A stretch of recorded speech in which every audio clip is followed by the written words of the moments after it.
emergency for the first time in about... This is Jim, and, Receiving this message. We are Ken Jennings and John Roderick. We speak to you from our present, which we can only assume is your distant past, the turbulent time that was the early 21st century. Fearing the great cataclysm that will surely befall our civilization, we began this monumental reference of strange and obscure human knowledge. These recordings represent our attempt to compile and preserve wonders and esoterica that would otherwise be lost. So whether you're listening from an advanced civilization or have just reinvented the technology to decrypt our transmissions, this is our legacy to you. This is our time capsule. This is the Omnibus.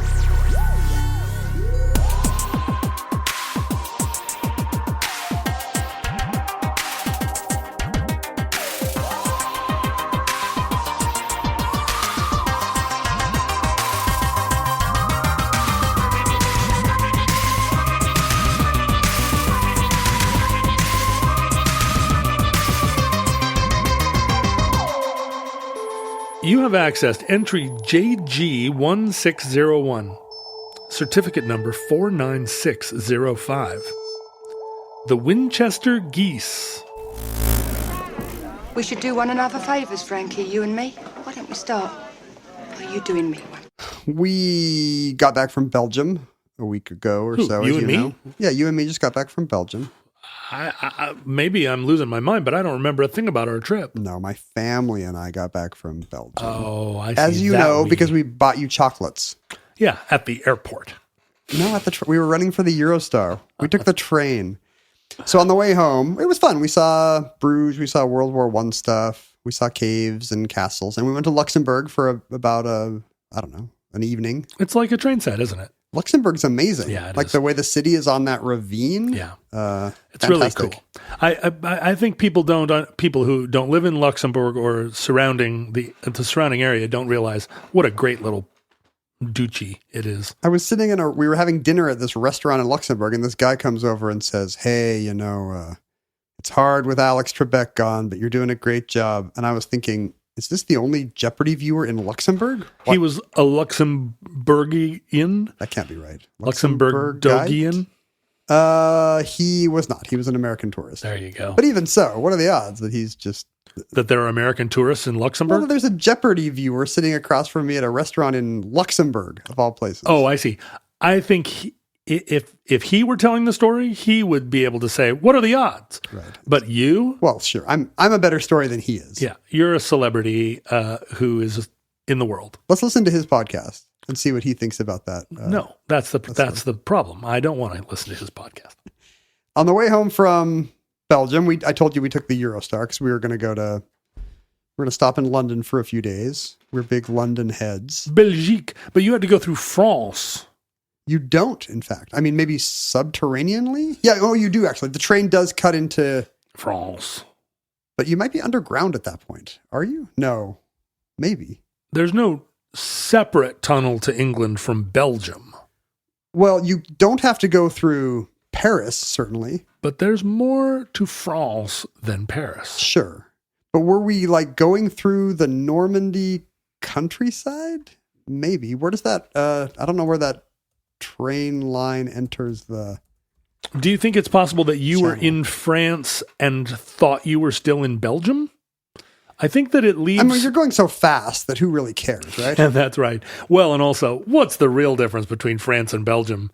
At least southern Belgium. No, you're right. We must have been going through... The tunnel leaves south of Calais. Right. So I don't think you were underground all the way. But it leaves from Belgium, and in fact, it goes further than that. Like, you can get on the Eurostar in Amsterdam. So you're not in France most of the time. You're in France briefly, in between. I mean, Calais isn't even really. It's not like Calais is right on the border either. No, Dunkirk is kind of on the border. Yeah. But Did you go through Dixmude? you don't go through anything. You're going at 150 miles an hour or something. Right.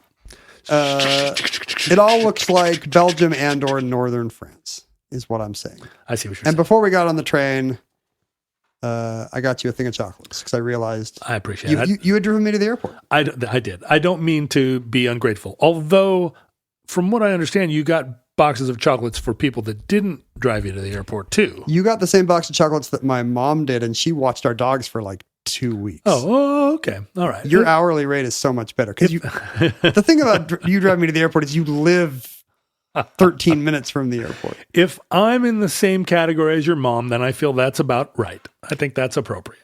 Who have I talked to the most? My mom, your mom, Merlin Mann. No, probably not. It's got to be. I got to be up there. I've talked to Merlin Mann for 0 minutes, so you're way ahead of him. You've talked to my mom for not an insignificant number of minutes, but also not 500 hours of podcasting. No, either. she's circumspect. Every time I'm in London, I just think I need to spend more time in London. You love England. I know that about you. I'm not like a huge like weirdo masterpiece theater mug owner guy. Are you not? Well, you couldn't think of the name of Downton Abbey the other day. You called it Waltham Abbey. So maybe I'm more of a Tea-aboo than you are. I know where Waltham Abbey is, though. I just don't know where fake Downton Abbey is. I just feel like London is it's the only world city that's done right. And obviously it has a ton of problems. Wow, the only world city that's done right. Maybe Tokyo. What's up, London, Stan? Maybe Tokyo's better off. In what way is London, which is a total cluster hole, jumble, rat-infested... No, you see, you're thinking of New York. New York is at least on a grid. In London, they just they'd throw a ball 50 feet and survey a road there. That's actually what I like about it. In fact, no, it's mostly the typography. I'm just moving to London. Typography or typography? Typography. I am moving to London for early 20th century sans serif, crystal clear typeface. Yeah, on every sign. That is nice. It's really good. But what's your favorite neighborhood? Well, we spent a lot of time we're usually somewhere on the west. I mean, pretty far west London. Like we like Notting Hill. Like we were staying in Notting Hill this time. But I was thinking for this particular entry in the show, I was thinking about Southwark, where I had not been the first few times I went to London. It's right across the Thames from the city. So if you go across London Bridge. Oh, wait. I stayed over there one time. So if you've ever... It's kind of warehousey. It was. I mean, it was very industrial for decades. Recently, it's kind of become a tourist hub because they built the Shard right there. So weirdly, the tallest skyscraper it used to be the tallest skyscraper in the EU. Now the tallest skyscraper in the UK is just rising above this neighborhood. Didn't the Shard, I seem to remember it was like melting cars or something. That was a different building. That was maybe the walkie-talkie. For some reason, they've decided to name all their buildings after non-proper nouns. Yeah, like the people in my family name their cars. This one's the gherkin. This one's the walkie-talkie. I did stay over there and in a converted warehouse, but that was a long time ago. It's really like great touristed neighborhood over there now. The Borough Market is there. This huge food hall. I've eaten there. I had a deluxe English breakfast in a fancy restaurant there, where they took what should be a normal thing, a deluxe English breakfast, and they made it fancy. What does that mean? It had cilantro in it? No, it just, everything was good. It wasn't all the same uniform color of brown gray. It was like tasty. My son now loves English breakfast. Oh, they're the best. He just wants beans on toast all the time. They're the best. 3 kinds of bacon, blood sausage, eggs, beans. He'll eat the black sausage, but he won't eat the tomato, which is confusing to me. That's a weird palate. Well, so I got in trouble, and it was actually at this very breakfast I'm talking about. I was with some English people. This is why you don't go to Southwark anymore. You've been asked to leave. And I, the way I like a deluxe English breakfast is the way I eat all my food, which is you cut it up and mush it all together and make it into a big pile of food. And I did that with this fancy English breakfast. And then I looked around the table and I was greeted with looks of horror. Everybody's lower jaw is on the table. Because I noticed that they would all take a discrete, dainty bite of beans, and then there was a Catholic distance between that and the tomato, which they would then take a little, and then they would move to a little bit of this. And the fact that I had put it all together into a stew, Oh, it was so repulsive to them. Kind of repulsive to me. Why? Now that you're mentioning it. You get just imagining you sitting there, not stirring all your food into a big brown Not mass, exactly so it looks like stirring, refried beans. The thing is, if I have a bite of soggy tomato, I want some beans and I want a little ham and some egg in it. Then you make a tour around your plate, young man, and you pick up a little bit of each. I suppose. You can't do your top honey. What is it called? Hobby tunneling in a breakfast. No, it's a fun neighborhood. Yeah, there's a nice cathedral there. There's some replica of Francis Drake's ship, I think, for some reason, in the river there. Rats. There's tons of rats. Yeah. My younger kid loves this old operating theater museum that's right next to the Shard that has weird old apothecary stuff plus, amputation saws and knives. Isn't that a concerning sign? Oh, very much Isn't that on a list of things to watch out for? We were there one time and they hand out to kids a like an activity sheet of things to find in the museum. And my younger kid did all the activities and received the greatest gift ever, a ballpoint pen or biro that looked like a hypodermic needle.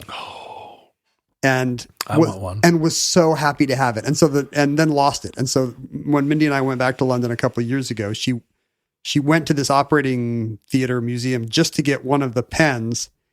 And there's no lift. She runs up 3 flights of stairs, and then at the top there's this empty museum because it's like kind of the waning days of COVID. So these old ladies volunteering there haven't seen a human there in years. Yeah. And they're so excited. They're like, "Come in. Would you like to see the museum?" And she's like, "I just want to buy a pen. Where's the gift shop?" And they were very disappointed. Oh. She was just replacing the pen. But, fun neighborhood. And Southwark has long been, it was just outside the city of London, but it was right across from London Bridge. So it's been it's called the Borough Market because that was a borough of the city of London for, probably pushing 1,000 years. I see. The first London Bridge there was probably the Romans building a pontoon bridge. Right. Across. Oh, this was the way you got into London from the south. And it was the easiest approach. Like at low tide, I don't know if this is still true, but they got that dam, so it's a lot different now, right? Yeah. But previously at low tide, this would actually be a causeway, and you could actually ford the. So this was the main entrance to London from the south. Oh.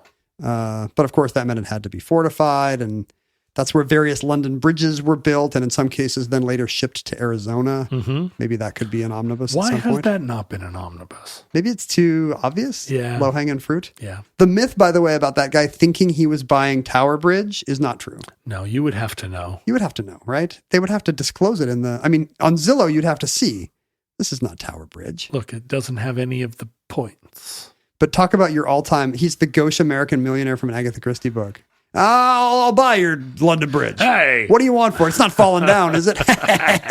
Slaps you on the back weirdly hard. How much for Big Ben? So in the 1990s, our story begins in Southwark, where Transport for London is extending the Jubilee line, which had been built in the 70s, as its name reveals. Right. It was built in 77. For the 25th anniversary of Queen Elizabeth. Silver Jubilee of Her Majesty's reign. They also made Triumph motorcycles for her Jubilee. A Jubilee. The 25th anniversary Triumph motorcycle. Were they Battleship Gray? Yes, they were. For some reason, the color of this line was originally Battleship Gray, and I think maybe it still is.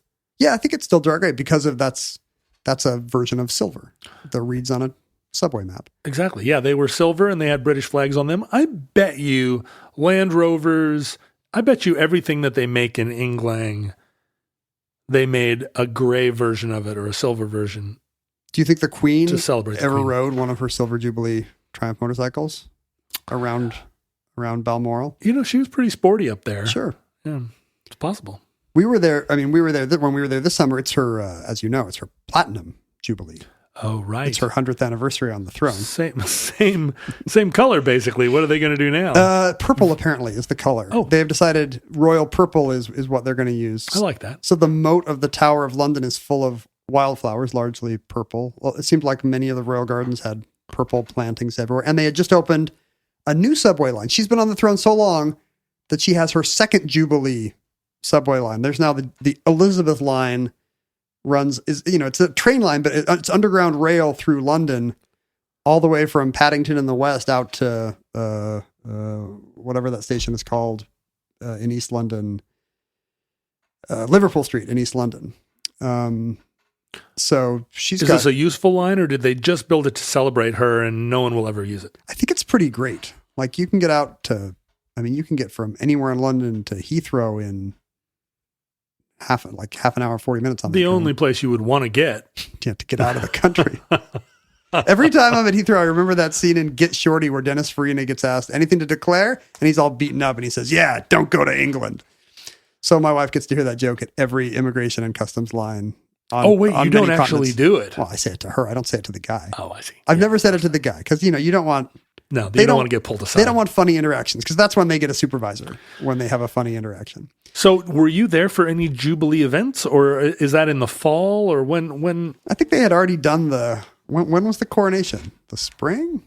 I think they had already done most of that stuff earlier in 2023.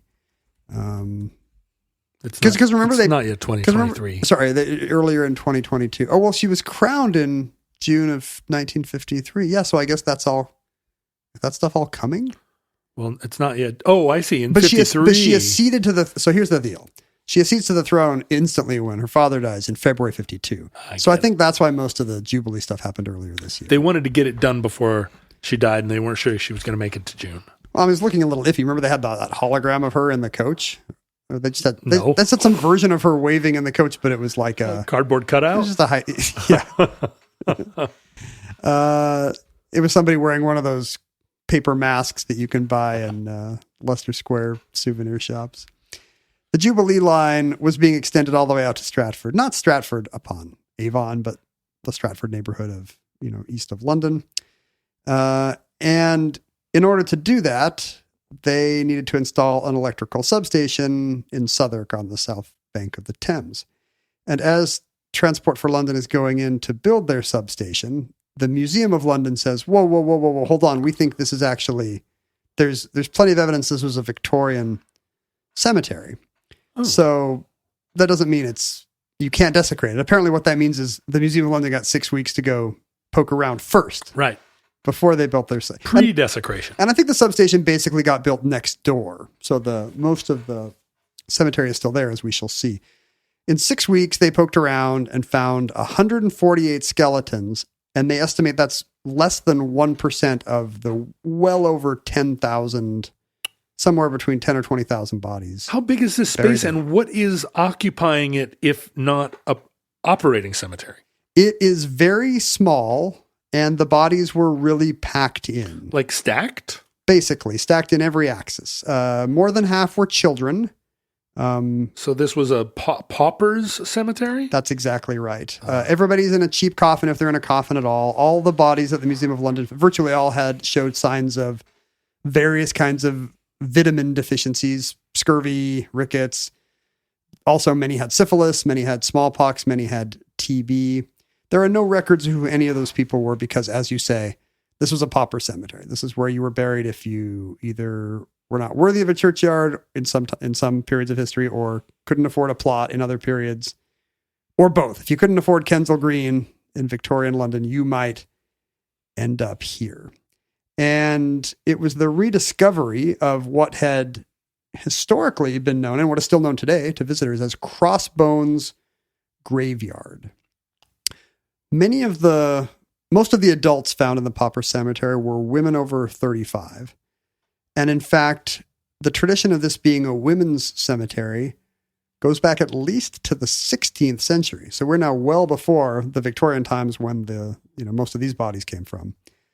A London antiquarian named John Stowe referred to this plot of land, or he said that, this is believed to be the plot that he identified as a single women's churchyard on the south bank of the Thames. Oh, so spinster aunts. Single women, in fact, is a different kind of euphemism. I see. This was a cemetery largely for prostitutes. This is where sex workers were buried. I see. For hundreds of years. And that dates back even further. Now we're going to jump way back to the 12th century. Whoa. In 1140, whoosh. The centuries fly by. In 1149...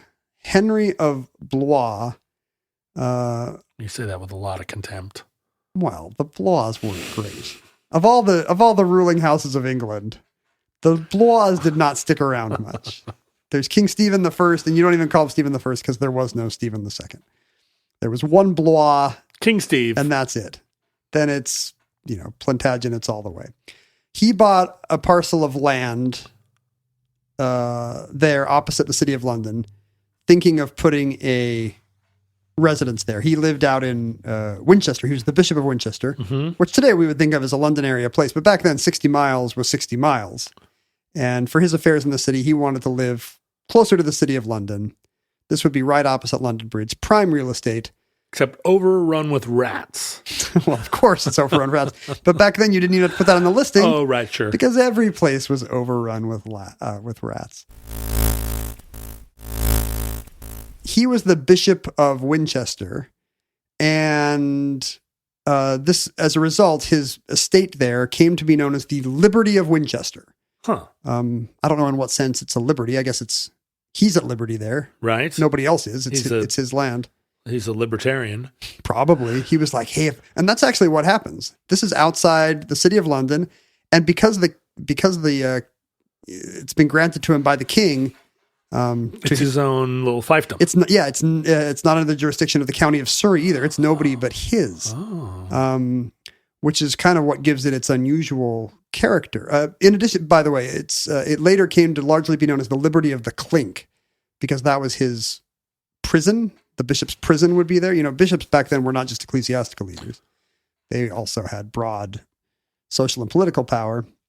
And so it had the ironic name, the Liberty of the Clink, even though those who got tossed into the clink didn't have much liberty. That's a real lull. Back then they were medieval lull. They were cracking up in the taverns over that one, I bet, in the coffee houses. But you wouldn't get thrown into this clink for everything you might think, because being outside the jurisdiction of London and Surrey, this was the kind of place where the illegal stuff that would have been prosecuted in those jurisdictions wound up. So this was kind of a Las Vegas, a chicken ranch. It was the Las Vegas or the Atlantic City of the city of London, right across the river. That's where all the violent pub fights were. That's where you would go for bear baiting if the king had decided that no longer was bear baiting to be allowed. There was enough space to have bear baiting? Oh, sure. Oh, yeah. He had the whole neighborhood, basically. I get it. Think of all the bears you could bait. And we should not joke about animal cruelty. Bear baiting was wrong then, and it's wrong now, folks. Right. And it would happen now in a different London neighborhood. Do not bait a bear. Yeah, where would that be, do you think? I haven't been to London recently enough that I know where the bears are. You got to know. They should tell you when you get off the plane. Well, right? They would tell me. They'd say, "Welcome, governor," and then they'd point me right to the neighborhood. We can tell by the looks of you. In 1161, Henry II, His Majesty, had given the Bishop of Winchester the power to license prostitution. All right. Brothels and prostitution were to be licensed under government care. And because he's the Bishop of Winchester, also under the official aegis of the Catholic Church. And so this was also where a gentleman would go for a good time from the 12th century on. This was, it's where all the pubs and the bars were, but most importantly, to a lot of the clientele, this was where the stews were. Brothels were called stews, not because they stirred all their breakfast together on their plate like some kind of a Philistine. Like an American. Yeah. Like some kind of American in London. Like an American werewolf in London. That's me. Is that what they say when you show up at customs? Hey, governor, it's a full moon tonight. They definitely speak to me in an Australian accent when I arrive. There were a series of theories as to why brothels were called stews. Spelled how? Like the stew you eat on your plate. Oh, all right. I'm saying it with an extra. Stew. I should have said tube too instead of tube. When they were building the tube, it could be because the Bishop of Winchester had what were called stew ponds on his property, which is where he kept his carp. Okay. I don't know if they're stews because they're gross. Yeah, it's like that literally is like a stew. Or is it because you're going to take the carp out and put it in a stew? I don't know. It also could have come from the French estouve, a stove. Because it's a hot room. Well, a lot of these were bathhouses. Oh, yeah. So, you're... I guess You'd they could also stew be, in there. I guess you're also stewing in the tub, but then also, favors are being provided by the working girls. There, the stew holder would be the madam or the bordello owner. And That's a title we should bring back. stew holder. Yeah. What do you do for work? Oh, I'm a stew holder. Oh, nice. Is there money in that? Seems like a good first name, actually, if we're bringing back old first names. Hey, it's Stu Holder Jennings. It does sound like a first name, but I guess as an occupation, it would be your last name. Yeah, right. Like Martin Stewholder. Yeah, my parents were stew holders back in. wonder. My ancestors were stew holders back in Wonder 15th what century happens London. if you put Martin Stewholder into the internet. Let's see. Martin Stewholder Is this going to be a long winter song? comes up. Oh, the first thing is regulation of brothels in later medieval England. So apparently no one named Martin Stewholder makes it into the first page of the Google replies. But isn't that surprising that in the 12th century, the Bishop of Winchester is being told, let's keep an eye on prostitution, but it can be legal in the liberty of Winchester. I mean, I think from year to year, people Things go in and out of fashion. you acknowledge its inevitability, and then somebody comes in on a reform platform and rails about it, and everybody goes, "Okay, I guess we're against it now." And then the next person's like, "Well, turn a blind eye." Yeah, apparently for most 12th century Catholics, it really was that kind of pragmatism. Like, hey, it's going to happen somewhere, and that really was when people wrote defending this kind of legalization, or at least libertarian approach to sex work. That's what they would say. They would say, well, it's a vital safety valve. Just like we do now when when judges say misogynistic or say things like, well, boys will be boys, or, this idea that male sexuality and toxic masculinity and sexual assault are inevitable. Guys are going to be doing this, so we better let them blow off steam someplace. Better across the river than here. Am I right? There used to be an enormous brothel in the Georgetown neighborhood here that I think might have been owned by the mayor. What? And then it was... Do you mean like in the 1890s, or do you mean like in our lifetime? Not in our lifetime, but in the 20th century. And then it was destroyed when a B-17 prototype crashed into it and set it on fire. Well, you never want to put a brothel right by the airfield. That's right. That's inevitably what happens. The pilots were trying to fly by real close and get a glimpse in the windows. I mean, Catholic writers would explicitly say, hey, this is what you got to do, or women will be raped. Right. If these guys can't blow off some steam with a willing partner, what can you do? Or ask them to keep it in their pants? Come on. It'll spread to all of the other neighborhoods. That's what Aquinas said. Thomas Aquinas is writing, he actually said, hey, look, the palace has to have a cesspool. And that part of the palace is going to be gross and smelly. But guess what? That if all the sewage goes there, everything else smells nice. If you didn't have a cesspool, then the whole palace is gross. And I think the idea is Versailles. The idea is you have to have a red light district, and because that keeps, and it's a little bit prim to say, well, and that keeps things nice for the rest of us. Well, that's don't go there. The Dutch model, right? They say, look, we're going to do away with crime and do away with all these social ills by just having these things and Amsterdam. Just keep them in Amsterdam. The women who worked in these stews were called the Winchester Geese because it was the liberty of Winchester. It was under the bishop's aegis, even, for centuries after his time. That's how the red light district was known. Maybe he would have thought twice if he'd known how his name would have come down through the ages. Wait, the red light district was known as... Well, it was all the sex workers there were called Winchester Geese. So his bishopdom. But so they continue to be called Winchester Geese until when? Even now? No. If you go to London and say to a cabbie, Oi, take me to some Winchester Geese. I guess it depends on how old the cabbie is. No. And in fact, even though the pauper cemetery survived into Victorian times, I don't think the association with sex work lasted through that time. I mean, my Jack the Ripperology tells me you would have gone to East London for that, not to the warehouses across the Thames. I see. But that was the slang in the 16th century, for example. In fact, a slang term for syphilis was goosebumps. You got a case of goosebumps. Oh, see? But that's not what that's from. No, I think the idea of goose flesh because it looks like a plucked bit of poultry. Yeah. That's older than that. But it was, I don't know if this is true libertarian fashion or not, but it was legalized but heavily regulated. There were 39 rules that were came down from the 12th century to regulate what was allowed in these brothels. So there was a Rule 34. You want to know what Rule 34 was? Yes, please.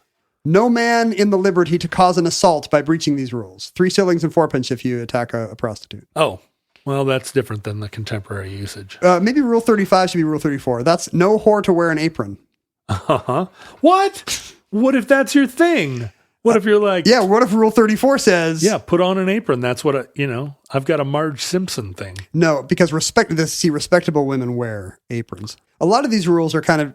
have the subtext of... we're going to allow this, but we're going to shame it a fair bit. Yeah. What if does it say anything about wearing a big gaudy cross on a gold chain and fingerless lace gloves? You're in luck. That is absolutely okay. Oh, nice. What are some of the others? No whore to entice any man into the brothel by pulling on his coat or any other item of clothing. That seems fair. 20 shillings. Just trying to walk down the street here. I mean, some of these fines are pretty heavy. Like there's a 100 shilling fine. Rule 2, all brothel keepers to send their whores away from the date of these rules proclamation until next Whitsuntide. Oh, why? Oh, just a period of reflection? I think that's when it's originally, this is when the law comes into effect. I see. Once these rules were first issued, you had to wait until Whitsuntide to get it on. But 100 shillings would have been at least £5 back then. And in the 11th century, you could run a castle for a year on 15 or 20 pounds. Yeah, that's going to get you. Like the richest man in England was getting £200 a year at the time. So some of these were taken very seriously, but you can tell by the smaller amounts that the ones kind of involving the actual women were not, were not well. What was the one? Well, Rule 34 was about attacking a sex worker, and that was 3 shillings 4pence. Oh, so not that big. And that you'd had to know that would be in nobody's interest to even prosecute. Right. Like everybody knew. Have you ever been accosted by a sex worker where she grabbed you? I don't think I've even been vocally propositioned. Wow. Because in most jurisdictions now, the idea is they dress in a non-apron manner such that I approach them. Nobody has to come up to you and say, "Hey, looking for a good time?" And you think, "Oh, wow, you're a sex worker?" I mean, here in Seattle, you drive down Aurora and you can tell who might be in the business. Right. But other places... But I've never had the, "Hey, looking for a good time." You're suggesting that when you sit down at a bar in a hotel lobby and stir your Diet Pepsi with a swizzle stick, that you wouldn't know that your very interested conversational partner was soliciting. I mean, having not picked up women in bar, I'm having been married for 20 years. I'm not in the kind of situations where there'd be a question. I now understand. You hardly ever sit in a bar having missed the big sale, having right. gotten chastised by a boss and having all the bad leads. Yeah, and you're just sitting and stirring your drink, going like, if I could just get the Glengarry. And then leads. You're thinking, why is this sparkling young woman so interested in me? Yeah.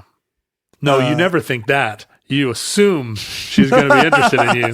It depends on how many drinks you've had. I'm just stirring my Diet Dr. P. Right. And I'm impervious to her wiles. I know what's up, I think. Yeah. My wits are about me.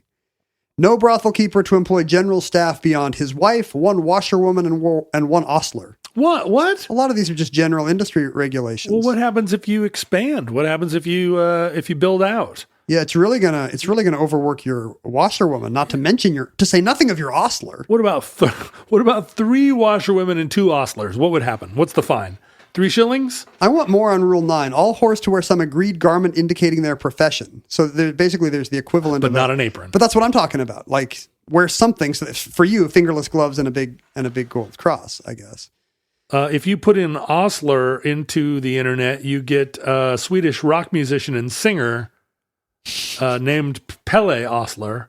It says nothing about a profession. Oh, this is good. No whore to be found in the liberty between sunset and dawn on any day when the King's Parliament or Council is sitting at Westminster. Boo! So only when Parliament is not in session. That's because when Parliament's in session, all their clientele is busy. Right. You wouldn't want to distract them from their duties. This is what really tells you who's being valued here. I told you the fine was very small for violence to a sex worker, but if it's the other way, Rule 21, no whore to chide with any man or make a fray. The fine will be 3 days in prison plus a fine of 6 shillings 8 pence. Oh boy! So if a woman who attacks at John is in much worse trouble than the other way around, which we assume would be more common and more dangerous. Well, it seems like the bar is pretty low too. To not chide. I assume chide has a specific legal meaning in the 12th century that does not come down to us. Do you think she's really saying, you've got a hole in your sock, buddy? It's not just and haranguing. you're like, strumpet? That's 3 days in prison for you, for thee. I'm going to say 50% of the people there wanted to be chided. That's why they're willing to pay extra. I think you're revealing a little too much about yourself there. No. It's Westminster. Like, you have to assume they're all these politicians. Yeah, these politicians who like want somebody to put their foot on their head. They want to be told they've been very, very bad, bad lords. You're a bad lord. But the main way in which, the main sign that this was all being regulated. I mean, the reason why you regulate the industry is to tax it, of course. Yes. This is why the king is interested in making sure that prostitution is semi-legitimate. It's why the Bishop of Winchester wants his cut. That's why the Dutch do it too. They want the tax revenue. But it did empower the women to some degree. I mean, if something went wrong, they could take somebody to court, which is not a protection they would have had, They had a whole list of rules. They had 39 rules. But when their careers were over, they could not be buried in consecrated ground. Oh dear. They could not be in the churchyard. And that's where what was called Crossbones, what I think John Stowe calls Crossbones Cemetery first appeared. That's why there was a pauper cemetery in the red light district, because everyone there had done something naughty enough that the church was happy to take their gold, but not their coffins. Now, Henry VIII eventually ended up outlawing prostitution in 1546. Boy, that's a fine... Of all the people... Fine fettle. It had come and gone over the years. Various tutors had taken it. As you point out, there are reform tickets. Yeah. And there's also waves of syphilis. So at times, Britain was on a war footing against gonorrhea, and something had to go, or something had to give. But in 1546, it turned out to be reasonably permanent. The syphilis was out of control. And just wearing merkins wasn't going to solve it. Right. They had tried merkins for years, and the merkins weren't workins. The cemetery, however, continued to take paupers' bodies, those who could not afford official burial, until 1853, when the city closed it because it was completely, in quote, completely overcharged with dead. Like, there was no place you could put a body without coming across somebody's skull and somebody else's feet. My goodness. Does it appear in Dickens? It's Dickensian. Right. You'd think when Newgate Prison and all the rest, debtors' prisons and the like. But no, I don't believe so. I mean, Dickens is prim enough. It is Victorian England. Everyone knows that there's a sex industry, but he's also not talking about where the sex workers wind up. Because that was the reputation this place kept for centuries. It was in all the official annals as the place where women of little respect or repute wound up. But there was enough memory that this was a cemetery that for the following century and a half, the locals in Southwark would oppose any development of the land.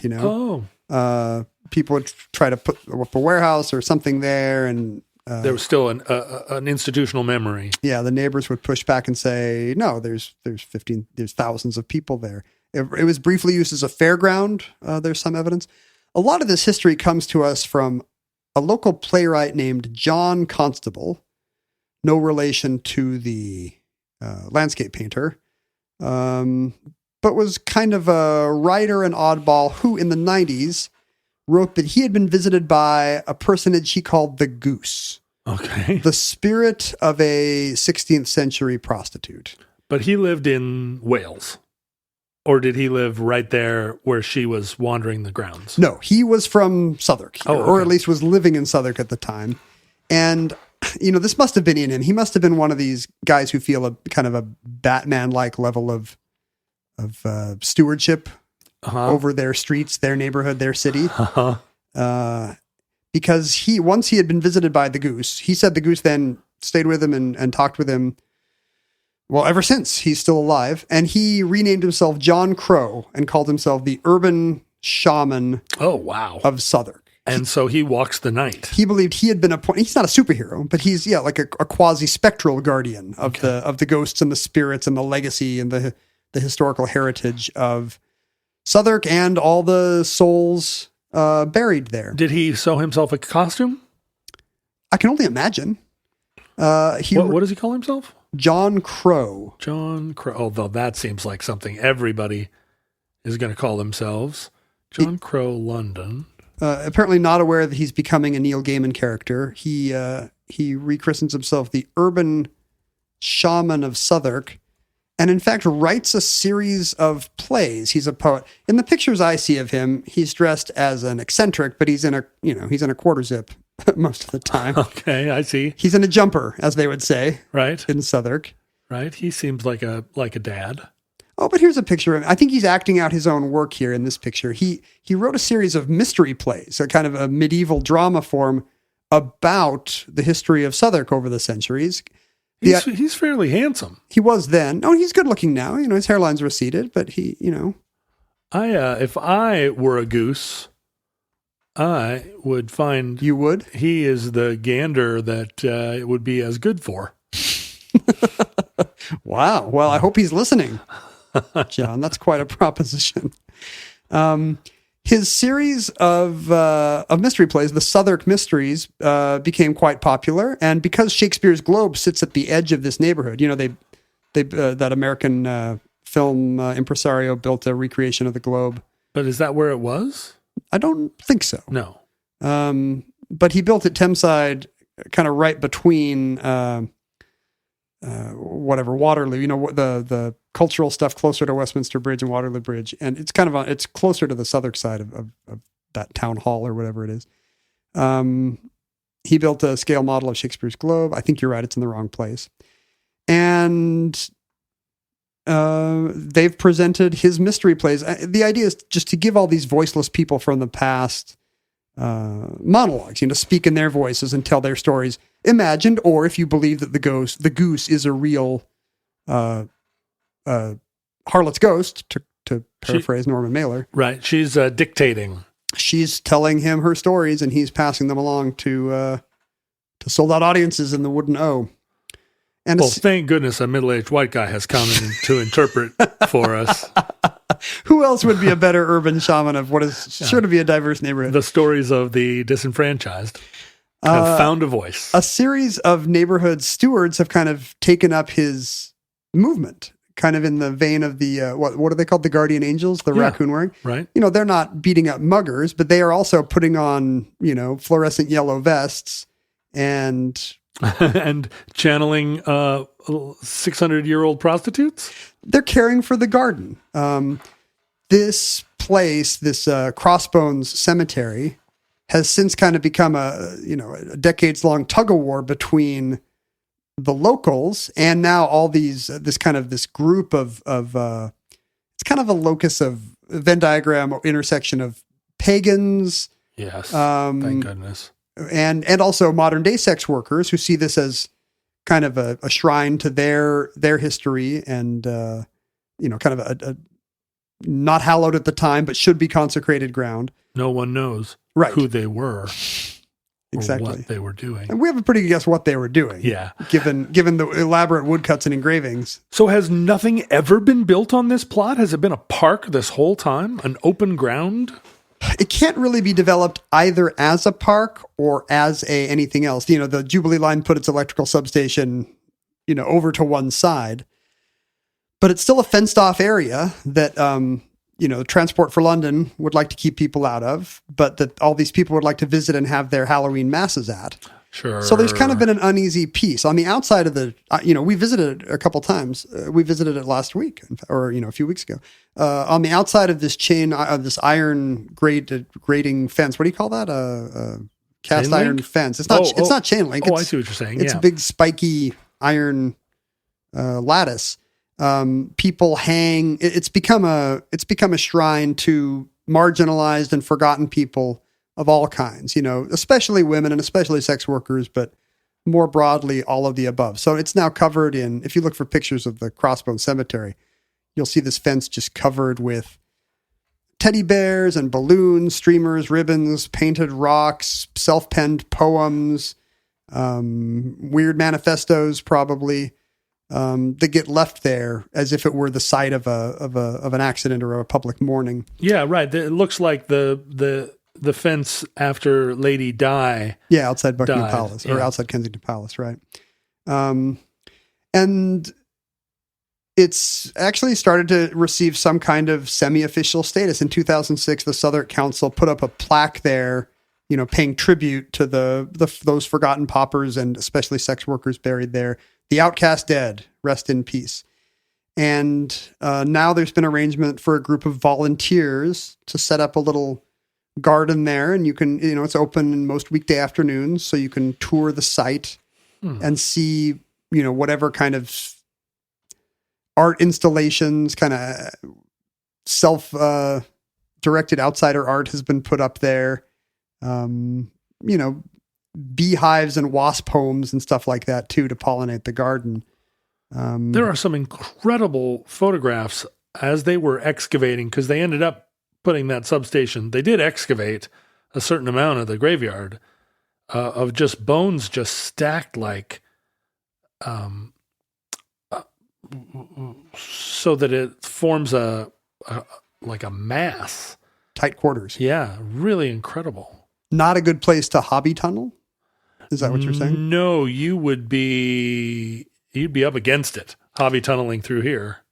But this land, even though it's still officially owned by Transport for London, has now kind of become it's on the tourist trail. It's a magnet to visit and pay tribute to forgotten and marginalized people of the past, which is really beautiful in a way. And, the analog to a lot of the discussions we're having about sex work today are very present there, where everybody admits that it exists and is willing to either turn a blind eye or pen it up someplace where they don't have to look at it too much if they think of themselves as respectable. And in particular, the state can profit by it by regulating and taxing it. But when it comes right down to it, like, will we let them be buried in the churchyard? Absolutely not. There are analogies to all of this, to these conversations and these tensions that continue today as we consider, how do we treat sex work? What does legalization look like? Think about the power of the tomb of the unknown soldier. Because it could be anyone. Yeah, and it's the symbolism of it. And then you think about the millions who are uncommemorated. And when you walk through any old cemetery and you realize, the descendants of most of these people are not coming around. They don't even know these are here. Those lines were extinguished years ago, but here's this incredible mausoleum. And you have to think, as soon as 20 years later, nobody was visiting, and within 50 years, nobody knew who he or she was, right? Yeah, right. I mean, when I was back in Ohio, we went to a couple of local cemeteries, and in one of them found all of these relatives that we could trace direct line. Nobody had visited those stones in 50 years. And it was kind of profound. I spent quite a bit of time there just kind of brushing the stones, clearing the stuff away, because I felt this sort of reverence. Like, oh my goodness, like, you're my great grandmother and your stone is, no one's maintaining it. And here I am, let me do this. We've visited now, I think, all but two of the Magnificent Seven big Victorian cemeteries that surround London. And most of them are now overgrown to various degrees in kind of picturesque ways, because nobody was visiting anymore. And my youngest kid is always setting up tombstones that have fallen over, brushing off moss. You have to imagine, I don't know. I guess I wouldn't care. I'm fine. Under a fallen tombstone or an atmospheric moss covered something. The thing is that my grandfather was buried in a pauper's cemetery in Los Angeles. Huh. And, cremated in a mass grave. So Alcohol or just lived a rough life? You mean stewed in alcohol? Well, I mean, how did he get to the point where he was in a pauper's grave? Yeah, he was an alcoholic and lived in a SRO hotel that's in old downtown Los Angeles that's now been torn down. And when he died, there was nobody. His sons didn't want to claim him. And so, he was cremated and put into, it's a known potter's field in LA. And it's never, in all the many times I've been to Los Angeles, it's never occurred to me to go to Boyle Heights or whatever and see, what would you do? You just kind of stand there over this dirt and go, well, hey, I mean, so interesting to think, but if there was a unknown soldier, a single tomb of the unknown outcast. Yeah, right. Like a. I don't know if there was a fence, whether I would tie a teddy bear to it, but definitely if there was because I'm not mourning him like you would a lost child, right? He's just but a close ancestor. But yeah, I wish there were a stone. Nothing against the troops. They should have a tomb of the unknown soldier. The troops, for sure. But there could be a tomb of the unknown outcast who doesn't have a marker anywhere. Every town could have one, right? I mean, I guess the alternatives to burial we've mentioned could level some of this, right? Which omnibus entry was that where we talked about green burial? Green burial, where turning into a fungus or right, or turning into coal or whatever the options were, somehow being in a silo or. It'd be nice turning into a tree. Everybody gets a tree, but the problem is there's not room for everybody to get a tree because half the people would be like, I want a Japanese maple. I think there's room for trees. There are room for trees, but there are... Earth has 3 trillion trees. But those are pre-existing trees. I mean, you could go around and hammer a little sign that goes, this tree is for David Roderick. But don't you think they're cutting down millions of trees a year, maybe at the same speed that people are dying? Are they cutting down trees at the same speed people are dying? I mean, I'm not saying that every tree falls down and kills one lumberjack. I'm not saying they're connected. I'm just saying maybe the rates are more or less the same order of magnitude. When a tree falls in the forest, does someone in Los Angeles die? Yes. No, this is why the Futurelings exist. Somewhere after this episode airs, someone on Facebook will start a thread. Does a tree die to equivalent to every person that dies? I don't know. If so, if the math works out. You're saying there are 3 trillion trees, but there are only 8 billion people. Sure. So there must be some equivalent, but trees live a lot longer. It's like 500 times more trees than people. And it's true that trees live a lot longer, but we also that depends on whether, places where they don't, because we're recycling them every 50 years. When does a sapling graduate to become a tree? When does a child become a person? These are all big questions, Ken. Imagine just going through a forest and knowing that every tree was one person. And in fact, that there are still remains there in the roots. Oh. Beautiful. Makes the forest come alive. Wow. Then you won't cut it down. And that concludes the Winchester Geese, entry JG1601, certificate number 49605, in the omnibus. Futurelings, in the unlikely event that social media still exists in your era, Facebook, Twitter, and Instagram are archived at Omnibus Project.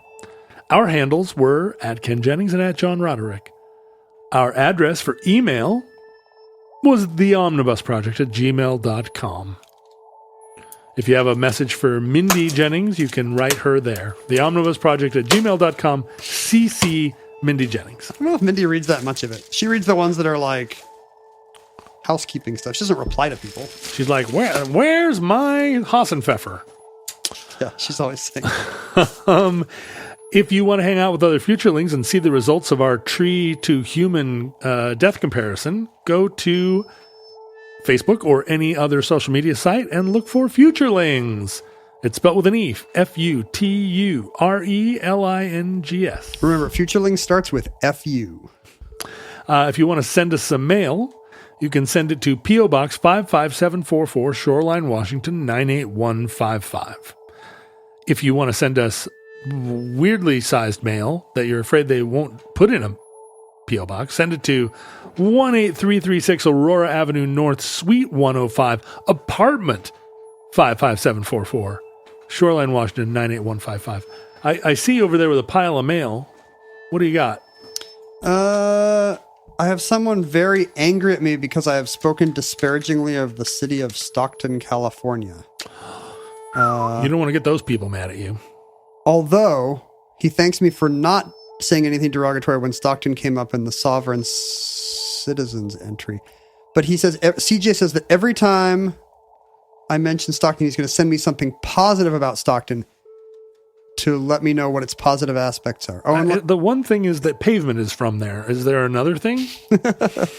No, he just sent me an empty envelope. He couldn't think of anything. Oh. No, that's not true. He sent me... Chris Isaac is from there. Grant Lee Phillips is from there. Wait, are you Googling No. indie musicians? I'm just remembering all this. Wait, Grant Lee Phillips and Chris Isaac are both from Stockton? Yeah. He actually, in fact, sent me the brochure for the 71st season of Stockton Civic Theater. Oh, they're doing Oliver, John. How can you say anything bad about a city that's doing Oliver at its Civic Theater? It's a gem. Well, I take it all back.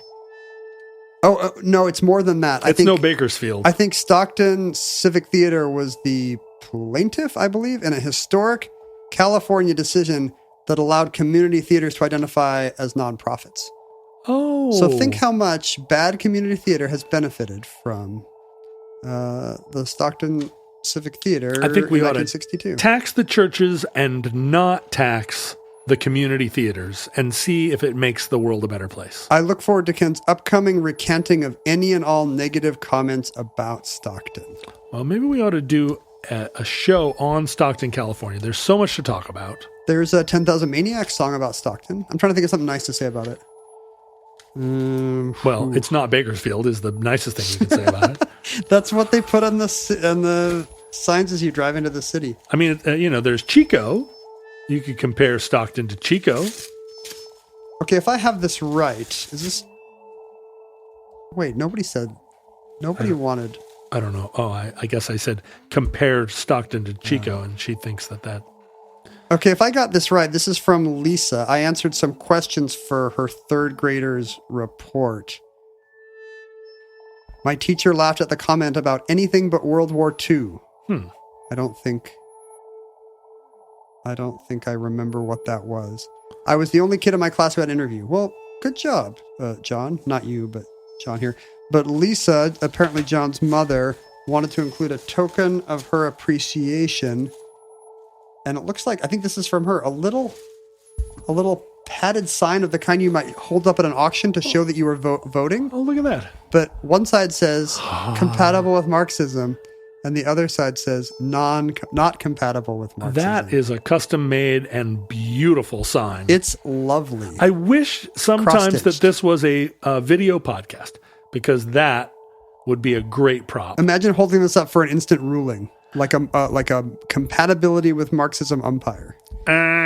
Not compatible with Marxism. Compatible with Marxism. I hope I got that right, and this was from Lisa. If so, that's lovely. Thank you so much. That is wonderful. So if a third grader writes to you with wanting you to do his book report, you should always say yes. Yes. Because you might get one of these. I say yes. And who is this from? I think Kathleen? I lost the envelope. Yes, Kathleen enjoyed the roller derby episode.